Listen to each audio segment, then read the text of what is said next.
Hello dear student, आप सभी लोग कैसे हैं। और एनसीईआरटी, जैसा कि हम 11th क्लास की एनसीईआरटी पढ़ रहे थे, तो हमने करीब अब तक 8 चैप्टर कंप्लीट कर लिया है। ठीक है, 8 चैप्टर हमने जो है कंप्लीट कर लिया है। और आज हम शुरू करेंगे विषय 9 है ये, 9 चैप्टर और औद्योगिक क्रांति। ठीक है, तो पहले हम देखते हैं इसमें हमें क्या क्या पढ़ना है। और आशा करती हूँ वीडियो पसंद आएगी। पसंद आए तो लाइक शेयर कमेंट जरूर करें। चैनल पे नए हो तो चैनल को सब्सक्राइब कर लें, बेल आइकन भी जरूर प्रेस कर लें, जिससे नई वीडियो की नोटिफिकेशन आपको मिलती रहे। तो चलिए शुरू करते हैं। औद्योगिक क्रांति चैप्टर 9। तो ब्रिटेन में, जैसा कि 1780 के दशक और 1850 के दशक के बीच उद्योग और अर्थव्यवस्था का रूपांतरण हुआ। 9 जो चैप्टर हमने पढ़ा था संस्कृतियों का टकराव, तो अब तक हमने 8 चैप्टर तक हमने पढ़ा था अब तक। तो 8 चैप्टर था हमारा संस्कृतियों का टकराव, और यह 9 चैप्टर औद्योगिक क्रांति। ठीक है, और केबीएस के लिए बेहद इंपॉर्टेंट है ये, और उसमें सिलेबस में मैंने डाल दिया है, तो जरूर वीडियो देखें। तो रूपांतरण हुआ, उसे प्रथम औद्योगिक क्रांति के नाम से पुकारा जाता है। और इस क्रांति के ब्रिटेन में दूरगामी प्रभाव हुए, यानी कि उसके जो प्रभाव हुए वो काफी दिनों तक, दूर तक रहे। बाद में यूरोप के देशों और संयुक्त राज्य अमेरिका में ऐसे ही परिवर्तन हुए, और उन परिवर्तनों का उन देशों तथा शेष विश्व के साथ समाज और अर्थव्यवस्था पर काफी उसका प्रभाव पड़ा। ब्रिटेन में औद्योगिक विकास का यह चरण नई मशीनी और तकनीकियों की गहराई से जुड़ा है, क्योंकि जैसा कि औद्योगिक क्रांति है ये, इन मशीनों तरह तकनीकों ने पहले की जो हस्तशिल्प यानी हाथों से जो है काम किया जाता था, हथकरघा उद्योग की तुलना में भारी पैमाने पर माल के उत्पादन को संभव बनाया, क्योंकि मशीनों से काम बहुत अधिक अच्छी तरीके से ज्यादा मात्रा में माल तैयार होने लगा। और इस अध्याय में कपास और लोहा, ठीक है, में जो परिवर्तन हुए उसकी रूपरेखा दी गई है। ब्रिटेन के उद्योगों में शक्ति के नए स्रोत के रूप में जो है भाप का व्यापक रूप से प्रयोग होने लगा ब्रिटेन के उद्योग में। ठीक है, भाप का व्यापक रूप से उद्योग होने लगा, और इसके प्रयोग से जहाजों और रेलगाड़ियों द्वारा परिवहन की, जैसे पहले भाप के इंजन होते थे, अधिक तेज हो गए। और जिन आविष्कर्ताओं तथा व्यापारियों ने परिवर्तन लाने में योगदान दिया था अपना, उनमें से बहुत से लोग व्यक्तिगत रूप से ना ही तो धनवान थे, यानी बहुत वो धनवान भी नहीं थे, और ना ही वो बुनियादी विज्ञानों जैसी भौतिकी और रसायन में शिक्षित थे। जैसा कि उनमें से कुछ वैज्ञानिकों को भूमि पर नजर डाली गई, और उनके बारे में जब खोज की गई तो पता चला ऐसी चीजें। ठीक है, तो ऐसा नहीं है, आदमी चाहे तो कुछ भी इंसान कर सकता है। तो ना ही उनके पास बहुत अधिक धन संपत्ति थी, ना ही वो अपने इस तरीके से थे कि वो उनका बुनियादी जो है मजबूत था सब कुछ।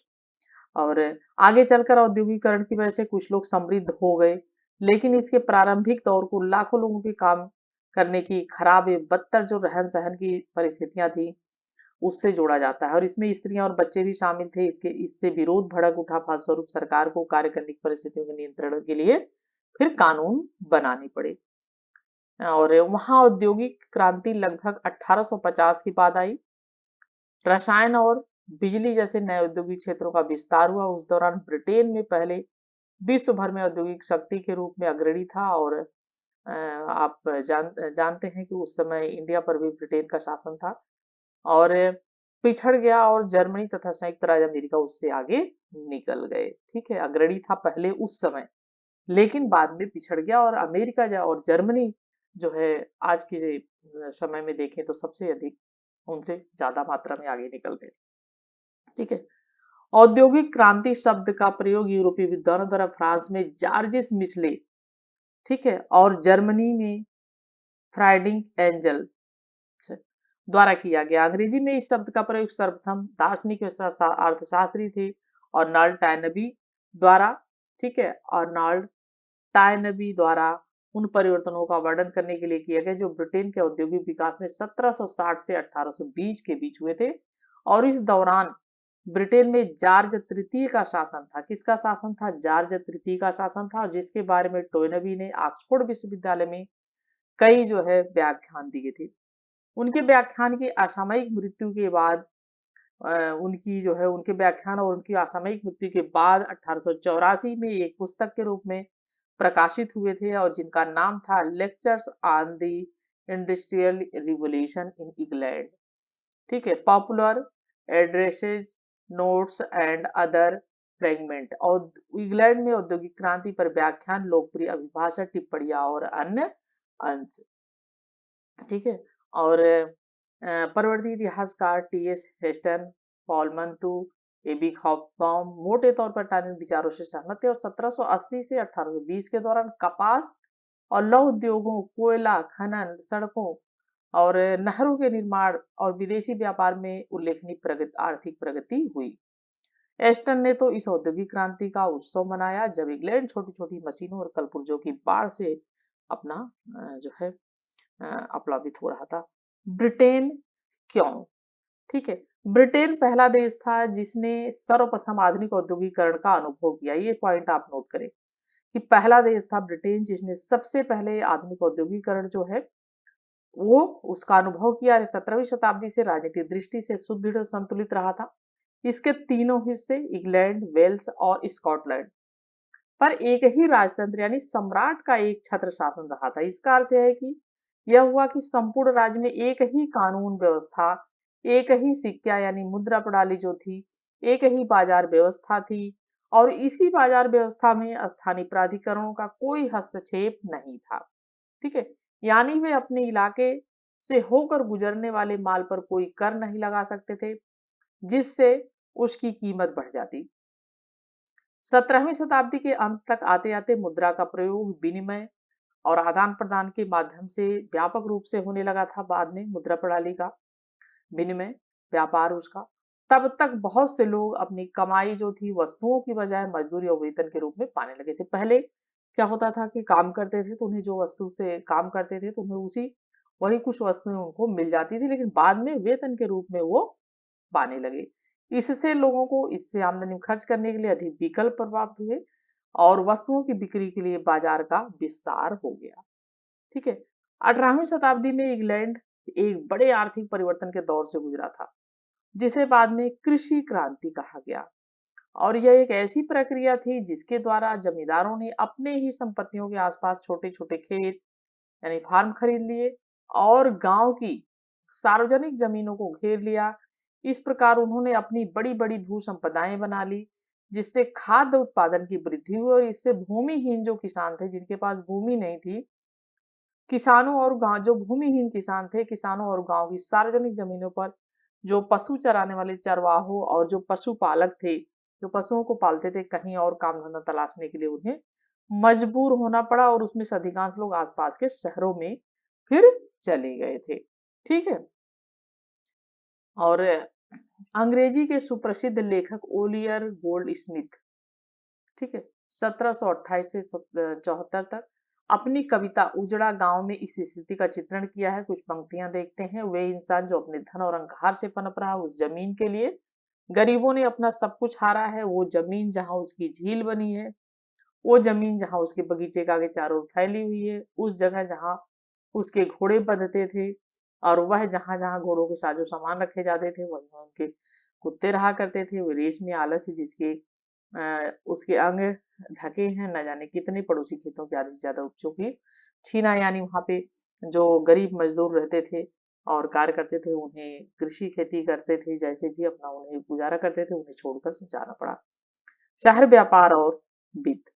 18वीं शताब्दी से यूरोप के बहुत से शहर क्षेत्रफल और आबादी दोनों ही दृष्टियों से बढ़ने लगे थे। यूरोप के जिन 19 शहरों की आबादी 1750 से 1820 के बीच दुगनी हो गई थी, उनमें से 11 ब्रिटेन में थे। इन 11 शहरों में लंदन सबसे बड़ा था जो देश के बाजारों का केंद्र था। बाकी बड़े बड़े शहर भी लंदन के आसपास ही स्थित थे। लंदन ने संपूर्ण विश्व में भी एक महत्वपूर्ण स्थान प्राप्त कर लिया था। 18वीं शताब्दी का आते आते भूमंडलीय व्यापार का केंद्र इटली और फ्रांस के भूमध्य सागरीय पत्तन जो थे बंदरगाह थे, हटकर उनसे हालैंड और ब्रिटेन के अटलांटिक पत्तनों पर आ गया था। और इसके बाद तो लंदन के ने अंतरराष्ट्रीय व्यापार के लिए ऋण प्राप्ति के लिए प्रधान स्रोत के रूप में एम्स्टर्डम का स्थान ले लिया था। साथ ही London England, Africa, West Indies के बीच स्थापित त्रिकोणीय व्यापार का केंद्र भी बन गया था, यानी आपस में इनमें सब में व्यापार होता था। अमेरिका और एशिया में व्यापार करने वाली कंपनियों के कार्यालय भी जो थे वो भी लंदन में थे। और इंग्लैंड में विभिन्न बाजारों के बीच माल की आवाजाही प्रमुख रूप से नदी मार्ग से और समुद्री तट की सुरक्षित खाड़ियों में पानी के जहाजों से होती थी। रेल मार्ग का प्रसार होने तक जल मार्गों द्वारा परिवहन स्थल मार्गों की तुलना में सस्ता पड़ता था। ठीक है, जब तक रेल मार्ग था तब पहले नहीं था, रेलवे लाइन नहीं थी और रेल नहीं चली थी। उससे पहले उस समय जल मार्ग यानी समुद्र से यात्रा, नदियों से यात्रा, इससे स्थल मार्गों की जो स्थल मार्ग से यात्रा होती थी यानी जो सड़क के रास्ते होता था वो ज्यादा दूरी तय करता था। लेकिन जो जल मार्ग यानी नदी समुद्र के द्वारा जो यात्राएं की जाती थी वो थोड़ा कम दूरी होती थी और उससे सस्ता भी पड़ता था। जहाजों में माल लगते थे और जाते थे दूसरे देशों, और उसमें समय भी कम लगता था क्योंकि दूरी जल्दी तय हो जाती थी। काफी पहले यहाँ तक कि सन 1724 से इंग्लैंड के पास नदियों के जरिए लगभग 1160 फीट लंबा जो है मील लंबा जल मार्ग था, जिसमें नौकाएं भी चल सकती थी और पहाड़ी इलाकों को छोड़कर देश के अधिकांश स्थान नदी से अधिक 15 मील की दूरी पर थे।